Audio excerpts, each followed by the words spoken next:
Viva Voz, com Vera Magalhães.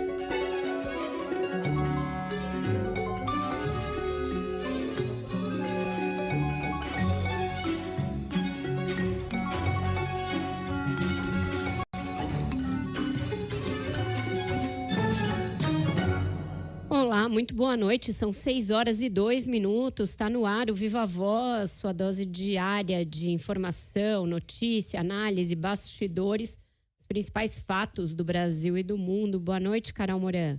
Oi, Vera. Boa noite para você de novo para os ouvintes, já com pesquisa fresquinha, né? Pesquisa Datafolha saindo do forno, por enquanto, em 2 capitais, em São Paulo e em Belo Horizonte. Consta que ainda hoje sai o resultado de Fortaleza, mas acho que vai ficar para vocês na terceira hora do ponto final.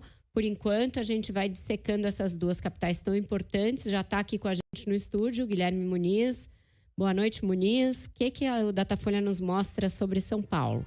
Boa noite, Vera, Carol, todos os ouvintes. Olha, essa pesquisa mostra o atual prefeito Ricardo Nunes com uma margem de 22 pontos percentuais à frente do rival. Os números são 55% das intenções de votos para Ricardo Nunes, do MDB, contra 33% de Guilherme Boulos, do PSOL. 10% do eleitorado dizem que vão votar em branco, em nulo ou que não vão votar. E 2% ainda dizem que estão indecisos. Lembrando que no primeiro turno foi muito disputado, né? O atual prefeito ficou numericamente à frente, com 29,4% dos votos, contra 29% de Boulos. Então, isso indica aí uma alta de 4 pontos percentuais para Boulos e de 26 pontos percentuais para Nunes, quando a gente compara os votos válidos do primeiro turno com a intenção de votos agora do segundo turno. E boa parte desse salto de Nunes se deve exatamente aos votos que foram para Pablo Marçal no primeiro turno. 8 em cada 10 eleitores do ex-coach dizem que agora votam em Nunes. Já Boulos recebe 5 em cada 10 votos de Tabata Amaral, e outros 3 em cada 10 votos dela vão para o atual prefeito. Lembrando que Marçal terminou o primeiro turno na terceira colocação e muito próximo dos 2 primeiros candidatos, né? Ele teve 28% dos votos válidos, enquanto Tabata veio depois com 9,9% dos votos válidos. E quando a gente compara essa pesquisa de hoje com a primeira pesquisa de intenção de voto do segundo turno da eleição de 2020, a gente tem também alguns números interessantes. Naquela ocasião, o segundo turno foi entre Guilherme Boulos e Bruno Covas, sendo que Ricardo Nunes era o vice de Bruno Covas. E naquela ocasião, Boulos tinha 35% das intenções de voto na largada do segundo turno, enquanto a campanha de Covas tinha 48%.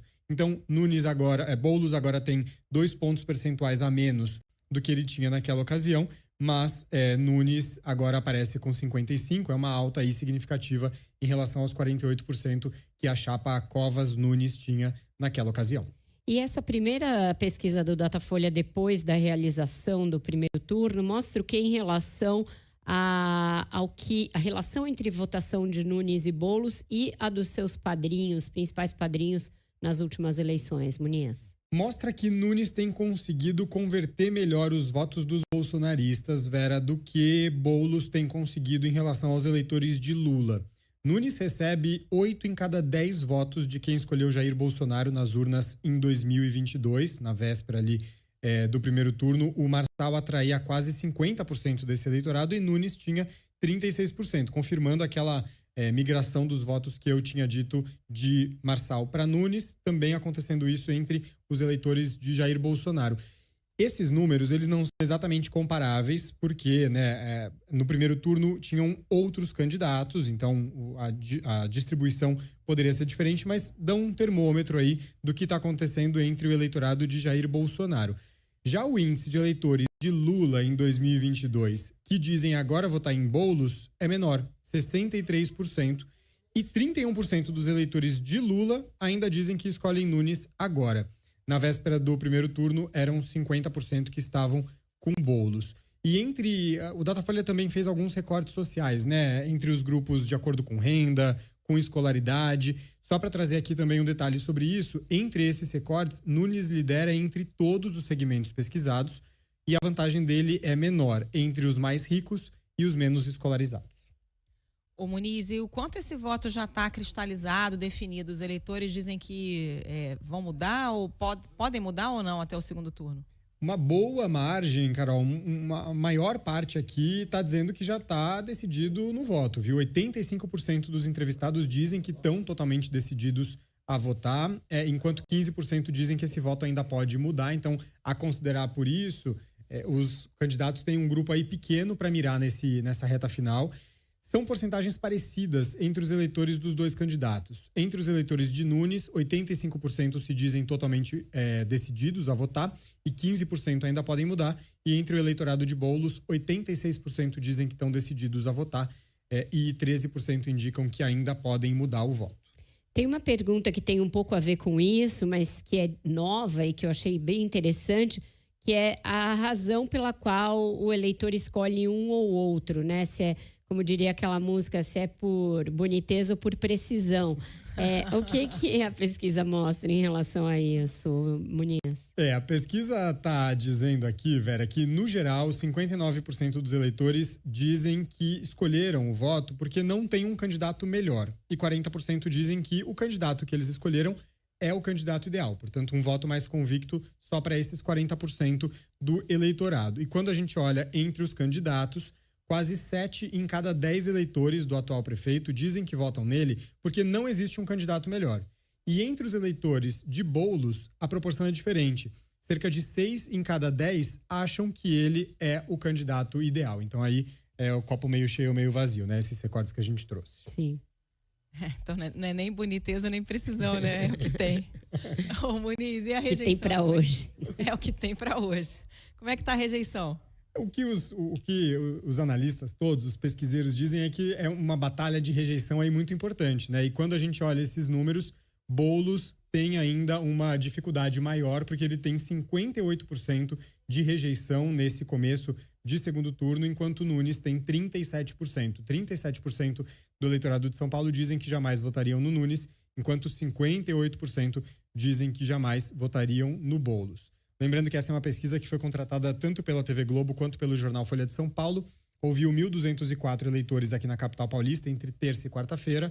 Tem margem de erro de 3 pontos percentuais para mais ou para menos e foi registrada com o protocolo 4306/2024. Os dados da pesquisa, quando lidos em conjunto, mostram o tamanho do desafio que o Guilherme Boulos tem para esse segundo turno. A gente falava aqui um paradoxo do Ricardo Nunes no primeiro turno, a gente falou ao longo de todo esse tempo, que era ele tinha que subir o maior Everest, a maior montanha que ele tinha, para ir ao segundo turno. Essa era a grande dificuldade que ele tinha, era ali algo que não teve certeza até a véspera, mas em passando ao segundo turno, ele automaticamente se tornava o favorito, candidato mais competitivo, graças a um conjunto de coisas que era a baixa rejeição dele, a alta rejeição dos adversários.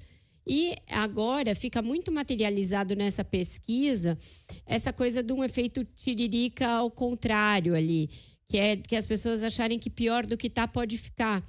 Mesmo elas não achando que é uma grande Brastemp, uma maravilha o que tem hoje em dia.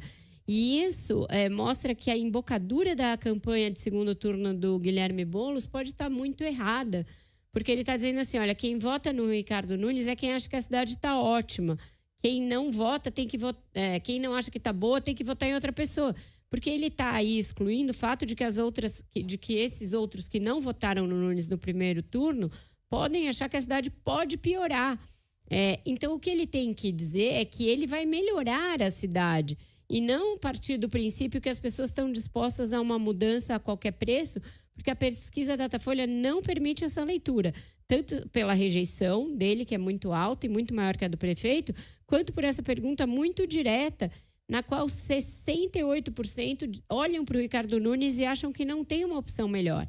Então, ou você tem alguma coisa para vender para esse eleitor num curto espaço de tempo, e sendo que ele diz que já está muito decidido, ou você vai ficar gastando uma energia e mudando ali o diapasão. A gente vai até falar sobre isso, porque hoje ele esteve aqui, fez uma entrevista com a gente. Você vai ficar mudando o diapasão das suas falas sem ter clareza do que você precisa fazer, de qual é a sua tarefa e qual é o eleitor que você precisa atingir e de que maneira. Então, eu acho que tem um desafio gigante para o Boulos agora, e que a pesquisa dá algumas pistas para ele de que talvez essa largada tenha sido meio atabalhoada e sem a mensagem correta. Ainda não começou a TV. Aliás, começou hoje, não? Não, começa amanhã. E dá tempo ainda de mudar um pouco a embocadura. Antes só da gente ter uma ideia da pedreira, só trazer uma informação que eu acho que é interessante. Se a gente comparar com o primeiro Datafolha do segundo turno de 2020, a situação do Boulos agora é mais difícil, porque lá em 2020, quando ele enfrentava Bruno Covas, o Bruno Covas aparecia com 48%, o Nunes está com 55% e o Boulos tinha 35%, agora 33%. Exato, Então, quer dizer, a pedreira é maior ainda, né? É uma diferença maior, sendo que... Por quê, né? O que a gente pode lembrar de contexto para ajudar a entender? Aquela campanha de primeiro turno foi bem mais light, não teve tantos ataques, a rejeição do Boulos, portanto, não terminou o primeiro turno tão alta. Naquela ocasião, com a pandemia no auge, o Bolsonaro super negacionista, não tinha um candidato bolsonarista em São Paulo e o Bolsonaro estava numa das suas fases de pior avaliação. E o que a gente viu no resultado do primeiro turno é que o Bolsonaro, apesar de tudo que fez, apesar de inelegível, apesar de todos os atentados contra a saúde pública, contra a democracia, etc., segue sendo alguém capaz de atrair uma legião de eleitores para os seus candidatos. Então, hoje em dia, o bolsonarismo está mais forte do que em 2020 e a rejeição do Guilherme Boulos lá era menor do que é hoje em dia. Então, tem muita coisa para fazer. Como eu ia dizendo, hoje a gente fez uma sabatina com o Guilherme Boulos, que não era para ser uma sabatina, era para ser um debate. No primeiro turno, a CBN, o Globo e o Valor ofereceram essa data para as 3 candidaturas. A gente repetiu essa data ao longo da sabatina com os candidatos aqui no primeiro turno. As campanhas se comprometeram com esse debate e, né, depois disso, a campanha do Ricardo Nunes passou a começar a selecionar os debates aos quais ele compareceria. Mas nas regras estava explícito que caso um dos candidatos não comparecesse e o outro se dispusesse a vir, seria realizada com ele uma sabatina, uma entrevista de 1 hora dos 3 veículos. Foi o que nós fizemos hoje. A Malu Mões vai trazer para a gente um resumo dessa conversa. Depois a gente pode comentar. Boa noite, Malu. Boa noite, Vera. Boa noite, ouvintes. Inclusive, um dos principais motes na fala do representante do PSOL durante a entrevista foi justamente a ausência do adversário do MDB. O Guilherme Boulos, ele teve direito a essa 1 hora de entrevista, como estava previsto nas regras, e além disso estava previsto que a cadeira ao lado iria ficar vazia. As normas também determinavam que o candidato presente pudesse fazer 2 perguntas ao adversário que faltasse. Boulos usou o espaço para alfinetar a ausência do rival. Vou perguntar aqui para o Gasparzinho do meu lado. O Ricardo Nunes atua nessa campanha como um prefeito laranja. Quais secretários o Bolsonaro vai indicar numa eventual nova gestão dele? Boulos também anunciou na entrevista a inclusão de uma proposta de Pablo Marçal do PRTB. Como a gente tem mostrado, ele está atrás desse eleitorado que talvez não fosse tão ideológico na visão da campanha. Segundo Boulos, na entrevista, as propostas do influenciador que tratam de empreendedorismo e esporte nas escolas estão sendo consideradas. Muitas dessas pessoas votaram pelo sentimento de não estar representados na política. Tem pessoas que estão na política só para ganhar dinheiro e manter privilégios. Eu entendo a indignação de você que votou no Marçal e é por isso que nesse segundo turno eu vou dialogar com cada um desses eleitores, inclusive incorporando propostas, o tema dos esportes nas escolas, que ele chamou de escola olímpica. Conceito de você integrar o esporte como uma oportunidade para os jovens que estão nas escolas municipais. Agora, ele não deu detalhes de como vai ser essa incorporação, ele não explicou qual será a forma que ele vai adicionar essa proposta. Boulos também foi questionado sobre ter subido o tom de falas no segundo turno. Na primeira fase do pleito, o candidato do PSOL tentou projetar uma imagem de moderado para amenizar a rejeição do eleitorado. Agora ele elevou os ataques a Ricardo Nunes. desde o seu discurso, quando o senhor foi para o segundo turno, o senhor subiu alguns decibéis. O senhor está já em busca desse eleitor estridente do Marçal? Vera, onde talvez você ou algumas pessoas vejam estridência, radicalismo, eu vejo firmeza. Se querem um prefeito fraco, um prefeito que atua, na verdade, como marionete, um pau-mandado de outros interesses. Quem botou ele lá foi o Dória, foi o Centrão. Inclusive, essa resposta comentando sobre que onde vê radicalismo, na verdade ele vê firmeza, vai ser algo que vai ser explorado na TV, na propaganda de TV, segundo o material que a gente teve acesso. Outra pergunta para Boulos foi sobre a aliança com o vice-presidente Geraldo Alckmin, já que lá em 2012, quando Alckmin era governador, Boulos chegou a ser detido durante uma reintegração de posse, no caso que ficou conhecido como Pinheirinho, em São José dos Campos, no interior paulista. Quem mudou nesses 12 anos? O senhor ou Geraldo Alckmin para agora estarem em mãos dadas? Milton, quem mudou foi o Brasil, né? O que mudou não foram a personalidade das pessoas, nem a minha, nem a dele. O que mudou é que nesse meio tempo surgiu um campo político de extrema direita marcado pelo ódio, pela violência e que fez com que setores que pensam diferente se unam para poder enfrentar esse campo. Isso teve em jogo na eleição passada com a chapa Lula-Alckmin, e isso está em jogo novamente nessa eleição. O ex-líder do MTST também prometeu que, caso eleito, a gestão dele terá o menor número de invasões de terrenos na história da capital. O candidato do PSOL também aproveitou a ausência de Nunes para acusar o prefeito de usar caixa 2 na disputa eleitoral sem apresentar provas. E após a entrevista, Ricardo Nunes, do MDB, divulgou uma nota afirmando que vai entrar na justiça contra as acusações feitas por Boulos. Vera. Obrigada, Malu, pelas suas informações. É isso, Carol. Eu participei, né, da entrevista, como deu para ver aí, e me chamou muito a atenção que ele já entrou num tom muito elevado. Diferente daquele tom. E a cara mais... um semblante mais sério, mais fechado, diferente daquela cara sorridente do primeiro turno. No discurso em que ele comemorou ter ido ao segundo turno, eu já achei esse tom mais incisivo. E eu questionei isso, eu não tinha nem lido os jornais, porque foi muito cedo a entrevista, ainda não tinha lido os jornais. E depois eu fui ler o abre do painel da Folha de hoje, em que tem exatamente isso, que eles decidiram que esse figurino do bonzinho cumpriu o seu papel e que agora ele tem que mostrar que ele é firme, que ele é incisivo.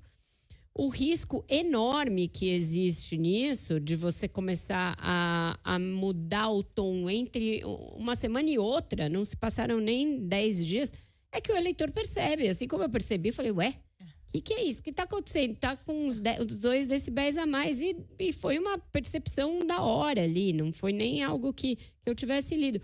O eleitor também percebe, fala, qual é o que vale? O que vale é o de antes, o que vale é o de agora, o que vale é o do Pinheirinho, o que vale é o de 2020, qual é o que vale? Então, parece que fica uma estratégia de marketing meio ajustada pelo ChatGPT, fica muito, muito fake. E para alguém que precisa conquistar essa enormidade de votos que ele precisa virar, você tem que ser crível, você tem que ter coerência, você tem que ter um começo, meio e fim na sua linha de atuação. Não dá para imaginar, me soa até meio estranho, porque ele não conseguiu explicar o que ele pode achar que tem de ponto de contato entre o Pablo Marçal e ele. Eu entendo a indignação do eleitor do Pablo Marçal. Se a gente for olhar a indignação do eleitor do Pablo Marçal, é uma indignação com coisas que o Marçal colocou na cabeça desse eleitor que são totalmente malucas, tipo consórcio comunista. Esse tipo de coisa, o Guilherme Boulos não tem a menor chance de falar com essas pessoas. Ele, sim, pode falar com esse empreendedor que foi para o voto do Marçal, mas entendendo que a indignação dessas pessoas, em muitos casos, é com o próprio governo federal. Ou você parte de uma premissa que seja honesta e fala, olha, eu sei que a gente até aqui não soube o que falar para você, eu soube o que você está achando, mas olha, eu tenho aqui essas propostas. Ele elencou umas propostas. Liberar do rodízio, o motorista de aplicativo, criar uma casa lá para os motociclistas que trabalham com entregas, recarregarem o celular, descansarem entre uma jornada e outra. Mas você precisa partir do princípio de que, olha, percebi aqui que tem um eleitorado com o qual não estou falando e eu tenho essas propostas. Outra coisa, tem um eleitorado que é muito mais crível de votar no Guilherme Boulos do que o eleitor estridente do Pablo Marçal, que é o eleitor da periferia que está votando no Ricardo Nunes. Ele tinha que conseguir voltar a falar com esse público. E aí, na hora que ele falar, essa proposta do Marçal, por exemplo, de escola com esporte, isso é legal, ele esquece do fato de que os CELs já fazem isso. E que os CELs são uma criação da candidata a vice dele, da Marta Suplicy. Ele tinha toda a chance de falar, olha, a gestão da Marta pensou nisso lá atrás, a gente vai resgatar. Não fala dessa proposta do Marçal. O Marçal esteve aqui. Eu perguntei para ele, o senhor sabe quantos CELs tem na cidade? Ele não fazia a menor ideia. Falei, e quantas dessas escolas o senhor quer fazer? Ele falou 1.000. Sendo que em 20 anos de CELs foram feitos 50 e poucos. Então, quer dizer, uma proposta que não tem pé nem cabeça. Ele tinha uma ideia crível, já executada, conhecida e que o paulistano tem apreço, que é o CEL, e perdeu a chance de falar disso. Então, eu acho que precisa ajustar muitas coisas dessa estratégia dele. Antes da gente ir para o intervalo, eu não queria perder a chance da gente trazer o dia do Ricardo Nunes, que, como eu disse, não veio ao debate. Mas quem traz a estratégia dele para o início da TV é a Gabriela Rangel, já está na linha com a gente. Boa noite, Gabi. Boa noite, Vera. Boa noite, ouvintes. Vera, a gente fala da propaganda política de Ricardo Nunes, já que o programa eleitoral, ele começa na televisão e no rádio na sexta-feira já, e com tempo igual, né, para os dois candidatos, Ricardo Nunes do MDB, Guilherme Boulos do PSOL, cada um terá 5 minutos no bloco de horário eleitoral e 12 minutos e 30 segundos distribuídos na programação durante o dia. E a campanha de Ricardo Nunes vai explorar no material a oposição entre os perfis dos dois candidatos. Para isso, vai mostrar o atual prefeito como alguém com experiência em administração pública, alguém a favor de uma guarda civil bem armada, contra o tráfico de drogas e que faz programas de concessão de serviços. Enquanto Boulos será mencionado como o oposto a todos esses posicionamentos. As realizações da gestão Nunes-Bruno Covas também serão prioridade ao entendimento por parte da campanha de que a população não conhece algumas políticas públicas que já são realizadas pela prefeitura e que até podem ser apresentadas como novidades pelo adversário. Por exemplo, obras de mobilidade que já estão em andamento. O programa de estreia não deve priorizar esse tema do empreendedorismo, que ganhou força com a candidatura de Pablo Marçal. No entanto, a equipe de Nunes trabalha no plano de governo para dar maior destaque para esse tema. E hoje, durante a agenda, uma caminhada que ele fez na região de Taipas, na Zona Oeste, quando o Nunes soube dos números que traz a pesquisa Datafolha, que mostra que grande parte do eleitor de Marçal respondeu que votará em Nunes, ele comemorou e disse que na próxima semana vai trazer esse foco do empreendedorismo no programa eleitoral. 84%?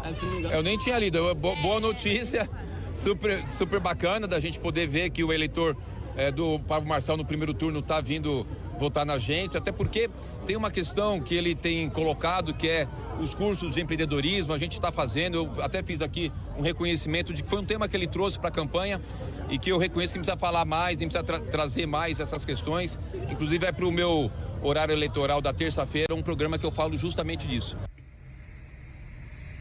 A forte presença do aliado Tarcísio de Freitas vai se repetir, a exemplo do que ocorreu no primeiro turno, explorando a harmonia entre governo do estado e prefeitura e também aquele alerta para o risco de um político de esquerda chegar na prefeitura da maior cidade do país. Já a possível participação do ex-presidente Jair Bolsonaro segue um mistério, com respostas dúbias sobre a disponibilidade do líder e sobre o real interesse dos estrategistas de trazê-lo para o foco da eleição municipal da capital paulista. Vera. Obrigada, Gabi, pelas suas informações. Eu acho que o risco que o Ricardo Nunes corre, e é bem menor pelo que mostram as pesquisas, é mostrar, primeiro, que está com salto alto, e aí não ir a debates é uma coisa que prenuncia porque a pessoa acha que já ganhou, e isso é sempre um risco em campanha eleitoral. E o segundo é que está com medo, né? Das duas, uma. Para a pessoa começar a faltar a debates, ela pode estar ou achando que já ganhou ou está com medo de perder enfrentando os adversários, lembrando que ele foi bastante mal nos debates dos quais participou no primeiro turno. Então, são riscos que ele tem de calibrar e Evital já ganhou. Eu soube que hoje teve uma reunião da coordenação da campanha, o tom era esse, não vamos parar de trabalhar, não tem nada ganho, etc. Mas se começar a faltar debates em série, corre esses dois riscos. Vamos para o intervalo, depois Repórter CBN, voltamos já já. Estamos de volta com o Viva Voz e hoje vocês devem ter percebido que não teve vinheta do ponto de vista. A Renata Agostini está num compromisso, está numa agenda, numa pauta. Ela volta aqui com a gente na próxima terça-feira. E a gente fala agora da pesquisa Datafolha em Belo Horizonte, porque também foram divulgados os primeiros números do segundo turno por lá, onde o prefeito Fouad Noman, do PSD, disputa com o deputado Bruno Engler, do PL. Guilherme Muniz está aqui do meu lado, já com esses números. Qual é o quadro na capital mineira, Muniz?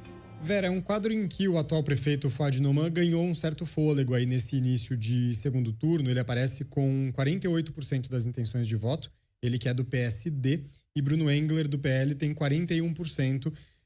8% do eleitorado disse que vai votar em branco, nulo ou em nenhum dos candidatos, e 4% ainda não sabem. São números muito parecidos com o que o Datafolha mostrava numa simulação de segundo turno na véspera do primeiro turno, sendo que naquela ocasião, no primeiro turno, Engler terminou à frente, com 34% dos votos válidos, enquanto Fouad somou 26% dos votos válidos, por isso que eu trouxe essa ideia aí de que ele ganhou um certo fôlego. E essa virada, Vera, acontece porque o Fouad tem revertido a maioria dos votos, tem captado a maioria dos votos dos 3 principais rivais no primeiro turno. Ele tem quase 5 em cada 10 votos de Mauro Tramonte, do Republicanos, que ficou em terceiro lugar e ainda não declarou formalmente um apoio no segundo turno. Fouad também tem quase 5 em cada 10 votos de Gabriel, do candidato Gabriel, do MDB, que ficou em quarto lugar. E entre os eleitores de Duda Salabert, do PDT, ele tem quase 8 em cada 10 votos. Fouad também tem esse mesmo índice de 8 em cada 10 votos daqueles eleitores que escolheram Lula nas eleições de 2022, enquanto Engler tem 77% dos votos de Bolsonaro na última eleição presidencial. Patamares bem parecidos, entre cada um dos padrinhos políticos, digamos assim. A maior parte dos eleitores de Engler votam nele, aí trazendo aquela mesma comparação que a gente falou de São Paulo, A maior parte dos eleitores de Engler dizem que votam nele porque consideram ele o candidato ideal, enquanto a maior parte dos eleitores de Fouad votam nele por considerarem que não existe uma opção melhor. Engler tem 48% de rejeição contra 38% de rejeição do atual prefeito Fouad. Essa foi também uma pesquisa contratada pela TV Globo e Folha de São Paulo, ouviu 910 eleitores nos dias 8 e 9 de outubro e foi registrada com o protocolo MG 9634/2024 na Justiça Eleitoral, lembrando que também é uma pesquisa com margem de erro de 3 pontos percentuais para mais ou para menos. Essa disputa vai ser bem interessante, Carol, porque a gente vê aí o prefeito que também pelejou para chegar no segundo turno, agora com uma vantagem bem menor que a do Ricardo Nunes, mas os dois têm aquela condição similar, que é o fato de que assumiram em meio de mandato. O Nunes pela morte do Bruno Covas e o Fouad pela renúncia do Alexandre Calil para disputar o governo de Minas. E essa transferência de votos do primeiro turno para o segundo me chamou muito a atenção, porque a gente tinha uma ideia de que o eleitorado estava bem à direita em Belo Horizonte, como aqui em São Paulo, mas a configuração do segundo turno nisso difere daqui, porque o candidato que faz um apelo ao centro-esquerda é o que está conseguindo atrair a maioria dos votos, mesmo do outro candidato identificado com a direita no primeiro turno, que é o Mauro Tramonte, do Republicanos, que teve o apoio do governador Romeu Zema. Então, isso para mim foi muito surpreendente. Mesmo o presidente da Câmara, Gabriel Azevedo, do MDB, que não é um político de direita, mas é um político que foi muito oposição, uma oposição muito ferrenha ao prefeito, e ainda assim os eleitores dele indo com o Fouad. E os da deputada Duda Salabert, era mais provável, esperado que fossem para o Fouad, mas a gente tem que lembrar que ela também fez um primeiro turno muito combativo em relação a ele. Então, o eleitorado vai pondo um pouco de pé no freio nessa guinada que parecia haver em Belo Horizonte, que nunca foi uma cidade de direita, nunca elegeu prefeitos de direita, mas que estava dando essa sinalização de que poderia fazer isso desta vez. Por enquanto, Não dá para a gente cravar nada, porque esse resultado aí é facilmente reversível. Por enquanto, não é isso que acontece. Qual é o desafio para o Bruno Engler? Ele é muito jovem, muito inexperiente e muito associado ao Bolsonaro, e a um bolsonarismo muito estridente, como o do deputado Nicolas Ferreira, que é o seu principal cabo eleitoral.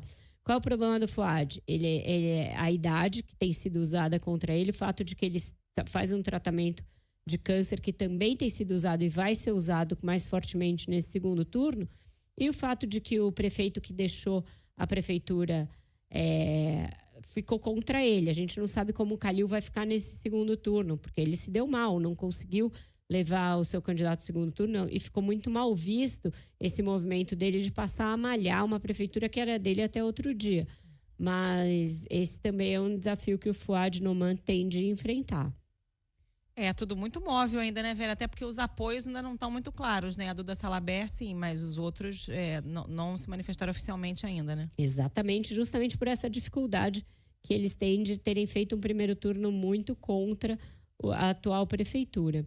A gente vai, por falar nisso, agora para Belo Horizonte, porque a Débora Costa vai nos atualizar de como estão essas negociações e quais são as tendências aí em termos de aliança. Boa noite, Débora. Oi, Vera, boa noite para você também. Em meio à retomada da campanha eleitoral em Belo Horizonte, os candidatos Bruno Engler do PL e Fouad Noman do PSD ainda costuram novas alianças para este segundo turno das eleições. Engler, por exemplo, admitiu que está em conversa com os adversários derrotados no primeiro turno, Mauro Tramonte do Republicanos e Gabriel Azevedo do MDB, na busca de apoio e de olho no eleitorado dos dois.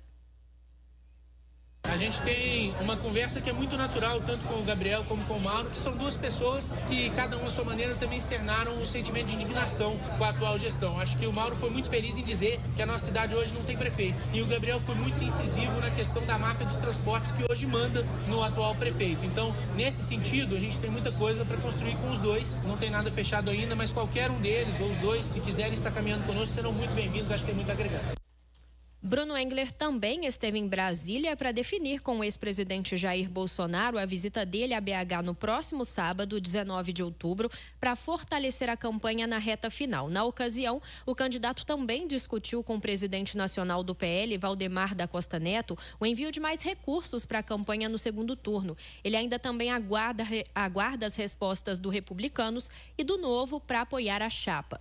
Já o candidato à reeleição, o prefeito Fouad Noman, do PSD, recebeu hoje oficialmente o apoio do PDT e da candidata derrotada Duda Salabert. Durante o encontro realizado nesta quinta, Duda também sugeriu a incorporação de 5 propostas da campanha dela no plano de governo de Fouad. A deputada ressaltou ainda a importância de Belo Horizonte derrotar a ultradireita. Além do PDT, Fouad já conseguiu o apoio do presidente Lula e do PT e de outros partidos do campo progressista, como PSOL e Rede. Ele também realizou mudanças na coordenação de campanha, de olho num crescimento neste segundo turno. Desta forma, o secretário municipal de comunicação social, Paulo Lamac, da Rede, foi exonerado da prefeitura para se dedicar exclusivamente à campanha, como detalhou Fouad. Ele vai passar agora, nesses últimos 3 semanas que faltam, a coordenar a parte da campanha na parte política. Então ele precisava de sair do Poder Executivo e com isso foi pedida a exoneração dele e ele saiu, mas depois da eleição ele volta. Minha campanha é uma campanha que tem que ser contínua. Meu objetivo é mostrar para todo mundo as obras que nós fizemos, que estamos fazendo e o que nós queremos fazer, tá certo? E mostrar quem é que fez, quem é que faz e quem pode fazer. Os dois candidatos também comentaram hoje, Vera, sobre as estratégias que vão usar na propaganda de rádio e TV no segundo turno, que retorna amanhã. Engler disse que vai ser combativo e vai apostar nas falhas da atual administração de Fouad. Já o prefeito disse que vai mostrar bastante as obras que ele vem realizando na cidade e que vai investir em uma campanha propositiva, sem ataques diretos a Engler. Vera. Obrigada, Débora, pelas suas informações. Então, também na linha do que a gente vinha falando. Vamos fazer, Carol, nosso segundo intervalinho. Voltamos já já com os temas nacionais.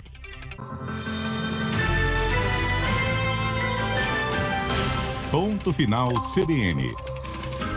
Estamos de volta com o Viva Voz, que agora vai diretamente a Brasília, porque está com a gente na linha a Isa Staciarini para falar a respeito de um dos temas aí principais de um dia também lotado ainda de assuntos em Brasília, porque tanto o Congresso quanto o Supremo falaram a respeito das propostas para mudar ali leis que dizem respeito à autonomia do Supremo e às prerrogativas dos ministros. Tem uma queda de braço aí sobre isso. Boa noite para você, Isa. Exatamente, Vera. Muito boa noite a você, a Carol e a todo mundo que nos acompanha. Muita repercussão aí no day after, né, dessa ofensiva feita pela Comissão de Constituição e Justiça da Câmara. Mas como toda ação acaba tendo uma reação, também houve uma resposta do Supremo Tribunal Federal. Agora, apesar aí do avanço do pacote anti-STF na Câmara, o próprio presidente, o Arthur Lira, sinaliza, Vera, aliados, que não deve colocar as propostas para votação no plenário. Isso porque ele está na reta final do mandato à frente da Câmara, o clima é de fim de festa e Lira não quer atrapalhar a sucessão dele ao comando da casa. Lembrando que nos bastidores, Lira, o apoio dele é ao deputado Hugo Mota do Republicanos para assumir a cadeira de presidente da Câmara, né? Acabou deixando de lado o então candidato que era o Elmar Nascimento do União Brasil, mas aliados dizem que Lira deve ser cobrado a pelo menos montar a comissão especial por onde as propostas precisam passar, já que a iniciativa de desengavetar parte dessas propostas foi do próprio Arthur Lira, como aquela que limita decisões monocráticas individuais de ministros e também a que dá poderes para o Congresso de suspender decisões do STF. Internamente, lá no Supremo, eu conversei com alguns ministros que me dizem que a avaliação é que as PECs são inconstitucionais e que, como ferem cláusulas pétreas, quando chegar no Supremo, elas vão ser barradas pela própria Corte. Hoje, na abertura da sessão, o presidente, o ministro Luiz Roberto Barroso, disse que não se mexe em instituições que estão funcionando por interesses políticos e eleitorais. Nós decidimos as questões mais divisivas da sociedade brasileira. Num mundo plural, não existem unanimidades. Porém, não se mexe em instituições que estão funcionando e cumprindo bem a sua missão por injunções dos interesses políticos circunstanciais e dos ciclos eleitorais. As constituições existem precisamente para que os valores permanentes não sejam afetados pelas paixões de cada momento. Nós aqui seguimos firmes na defesa da democracia, do pluralismo e da independência e harmonia entre os poderes. Sem citar a aprovação das propostas pela CCJ, Barroso disse que, como toda instituição humana, o Supremo é passível de erros e está sujeito a críticas e medidas de aprimoramento, mas que a Suprema Corte cumpriu seu papel e serviu ao país nos 36 anos da Constituição. O decano ministro Gilmar Mendes, o mais antigo entre eles, também fez questão de enfatizar a atuação do STF. Se a política voltou a respirar ares de normalidade, isto também se deve à atuação firme deste tribunal. E o tribunal não fez nada mais, nada menos do que o seu dever de defender a democracia, o Estado de Direito e os direitos fundamentais. Em meio à ofensiva da Câmara, agora há pouco, o ministro Flávio Dino manteve suspensas as emendas parlamentares por descumprimento de regras, como transparência na decisão tomada após a audiência de conciliação. Dino disse que permanece inviável o restabelecimento da plena execução das emendas até que os poderes legislativo e executivo cumpram as decisões do STF. Vera. Obrigada, Isa, pelas suas informações. Então, aí sinais de que a queda de braço não arrefeceu durante a campanha. O Lira tem feito ali alguma tentativa de deixar isso para depois, justamente para não virar um componente a mais da disputa pela presidência da Câmara, mas essa questão já está colocada, né? Os votos do PL estão muito condicionados a essas medidas anti-Supremo e principalmente a questão da anistia para condenados do 8 de janeiro. Então, isso já virou uma pauta da sucessão e vamos ver como ele vai encaminhar. Também não está muito claro para mim se quando todo mundo realmente voltar a Brasília e a eleição tiver acabado como um todo, aquele acordo para lançar o deputado Hugo Mota vai permanecer. Me parece um acordo frágil, muito prematuro, foi tomado muitos meses antes da eleição, sem o contexto das urnas. Uma coisa que o próprio Lira acabou precipitando quando ele escolheu a data de agosto para anunciar o seu candidato. Não havia, ele mesmo tentou postergar, depois anunciou uma data e aí não conseguiu fazer o candidato que ele queria, acabou um tércios. Então, não entendi muito o timing e nem a maneira como ele jogou nisso daí. Para mim, não está muito sólido esse acordo em torno do Hugo Mota. Vai precisar ser mais bem costurado e principalmente a gente vai ter que ver como esse bolsonarismo que ganhou tração, ganhou força nas urnas, vai voltar a Brasília disposto a mexer um pouco nesse xadrez, Carol. Então, eu acho que a gente ainda vai assistir novos lances dessa briga aí. Mas foi o próprio Lira que encaminhou a CCJ essas PECs, né? Agora está dizendo que não vai pautar no plenário, mas uma vez aprovado na CCJ, fica ali, né? À espreita. O próprio Lira mais na frente, ou o sucessor dele, pode resolver desengavetar isso a qualquer momento, né? Exatamente, principalmente se isso virar uma exigência desse grupo bolsonarista para apoiar algum candidato à presidência da casa. Antes da gente terminar o Viva Voz, vamos voltar a Brasília, porque a Ana Carolina Tomé tem informações a respeito da questão das bets. Hoje o ministro Fernando Haddad deu um número de mais de 2.400 que devem começar a ser bloqueadas. E a nossa notícia é que a Anatel começou a fazer isso. Boa noite, Ana. Boa noite, Vera. Boa noite aos ouvintes. É isso mesmo, a Anatel começa a retirar do ar nesta sexta-feira as casas de apostas já consideradas ilegais. Por isso, quem tem dinheiro em alguma dessas bets, Vera, precisa sacar os valores aí o quanto antes, né? Após o bloqueio, as casas de apostas continuam obrigadas a realizar os saques, mas o contato fica mais difícil com o site fora do ar. Segundo o ministro da Fazenda, Fernando Haddad, inclusive, ele afirmou hoje, né, que cerca de 2.040 bets, como você falou, devem sair do ar a partir de amanhã por não terem obtido autorização do governo para funcionar. A orientação é retirar o dinheiro, então, o mais rápido possível. As bets ilegais são aquelas que não estão na lista do Ministério da Fazenda. Quem pedir para retirar algum valor e não conseguir sacar o dinheiro deve entrar em contato primeiro com o suporte da casa de aposta. Especialistas sugerem ainda que o apostador anote qualquer contato da bet, seja número ou e-mail, por exemplo, para manter o contato mesmo depois que o site sair do ar. Se mesmo assim, Vera, não tiver retorno, a orientação é registrar uma reclamação no Procon da cidade. Em último caso, o apostador pode acionar a justiça para obter os valores de volta. O advogado Marcelo Turbay disse que, após o bloqueio, o apostador pode enfrentar ainda mais dificuldade, porque muitas dessas casas de aposta estão fora do país, em paraísos fiscais. Se isso não tiver solução, buscar uma delegacia de polícia, registrar uma ocorrência para que haja uma pressão pelo governo para que esses sites façam a devolução. Tendo em vista que pode estar havendo aí um crime, por exemplo, de apropriação indébita.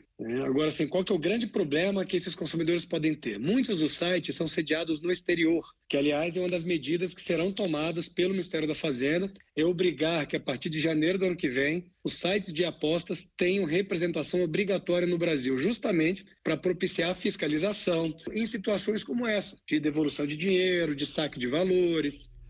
Segundo o Ministério da Fazenda, 210 casas de apostas estão autorizadas a operar no Brasil. Além delas, outras 18 podem operar nos estados em que têm autorização. Tanto a lista nacional quanto a estadual estão disponíveis no site do Ministério. Então, Vera, para fechar, cerca de 2.040 endereços eletrônicos, né, vão sair do ar a partir de amanhã, segundo a Haddad. Volto com você.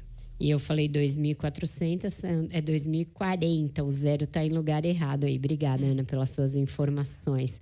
É isso, ficamos aqui por hoje, Carol Moran. Valeu, Vera. Boa noite pra você. Até amanhã. Até amanhã. Boa noite para os ouvintes. Já já o Muniz se junta aqui a Carol para a terceira hora do Ponto Final. Até amanhã.